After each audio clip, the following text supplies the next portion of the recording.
শতরূপা নামটি খুব আধুনিক লাগছে, কিন্তু এই নামটি পৌরাণিক কালের। তিনি প্রথম জননী বা মাতা, যিনি কর্তব্য, তপস্যা ও আদর্শের দীপশিখা। আসুন আজকে জেনে নিই প্রথম জননী শতরূপার না জানা সেই কাহিনী। হিন্দু সৃষ্টি তত্ত্বে ব্রহ্মাণ্ডে প্রথম মানব যুগলের পরিচয় পাওয়া যায় স্বয়ম্ভুর মনু ও তার পত্নী শতরূপার মধ্য দিয়ে। স্বয়ম্ভু শব্দের অর্থ স্বয়ং ব্রহ্মা থেকে জন্মগ্রহণকারী। পুরাণ মতে ব্রহ্মা নিজের দেহ বা মানস বল থেকে এই মনু ও শতরূপাকে সৃষ্টি করেন, তাই তাঁদের মানব জাতির আদি পিতামাতা বলা হয়। তাদের সন্তান সন্ততি থেকেই পৃথিবীর মানব সমাজের বিস্তার ঘটে এবং সেই সূত্রেই মানব জাতি মনুষ্য নামে পরিচিত। স্বয়ম্ভুর মনু ও শতরূপার 5 সন্তান, 2 পুত্র প্রিয়ব্রত ও উত্তানপাদ, 3 কন্যা আকুতি, দেবাহুতি ও প্রসূতি। এই সন্তানদের মাধ্যমে বিভিন্ন বংশধারা বিকশিত হয় এবং তাদের বংশ থেকে রাজবংশ, ঋষিবংশ, দেবপাশ্য বংশ প্রভৃতি ক্রমান্বয়ে সৃষ্টি হয়। মানব জাতির বিস্তারের ভিত্তি স্থাপিত হয় মূলত তাঁদেরই মাধ্যমে। ভাবুন, এক নবীন পৃথিবী যেখানে সভ্যতার প্রথম আলো জ্বলছে, ধর্মের পথ সদ্য আঁকা হচ্ছে, আর মানব জাতির ভবিষ্যৎ নির্ভর করছে এক দম্পতির আদর্শ জীবনের উপর। সেই সূচনা লগ্নে দাঁড়িয়ে আছেন এক অসাধারণ নারী, শতরূপা। তিনি শুধু এক নারী নন, তিনি মানব সমাজের প্রথম আদর্শ গৃহিণী, তপস্বিনী এবং ধর্মপথের পথ প্রদর্শক।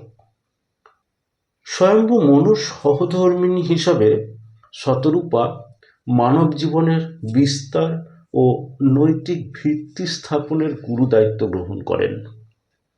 তাদের পরিবারই হয়ে ওঠে নতুন সমাজের মানদণ্ড।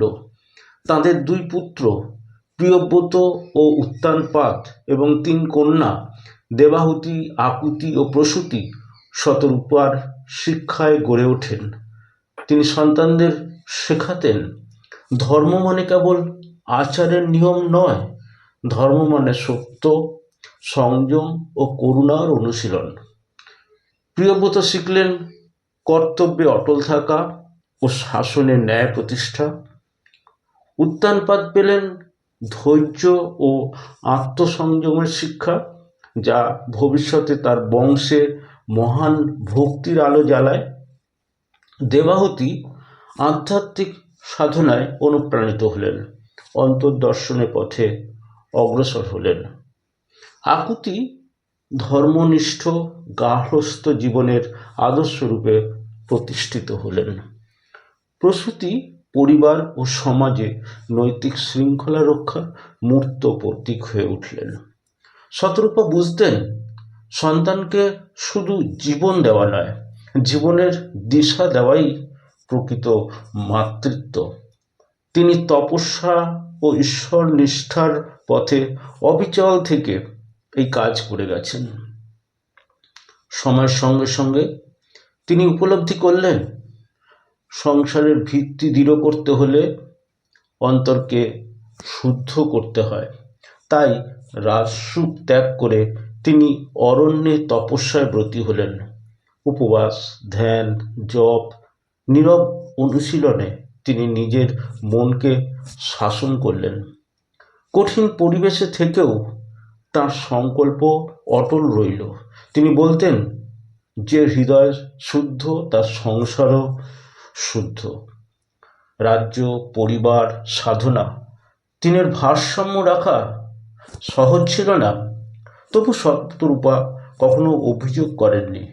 কষ্টকে তিনি দেখতেন অন্তর পরিশুদ্ধির সুযোগ হিসাবে।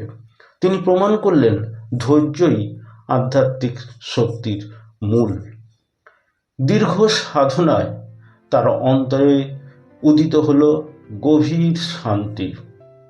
তিনি উপলব্ধি করলেন, মানুষের প্রকৃত পরিচয় দেহ নয়, আত্মা। সংসার ত্যাগ নয়, সঠিকভাবে পালনই মুক্তির সোপান। জীবনের অন্তিম পর্বে শতরূপা রাজ মহিমার সীমা অতিক্রম করে এক আলোকময় উপস্থিতিতে পরিণত হলেন। মানুষ তার কাছে আসত পরামর্শ নিতে। দুঃখ, সংশয়, কর্তব্য সব প্রশ্নের উত্তরে তিনি দিতেন সরল সত্য পথের নিশানা। কর্তব্য পালনই পূজা, শুদ্ধ হৃদয় মন্দির। তার সন্তানরা ধর্মপথে প্রতিষ্ঠিত হলো, সমাজ পেল নৈতিক ভিত্তি, আর মানব সভ্যতা পেল এক চিরন্তন দিশা।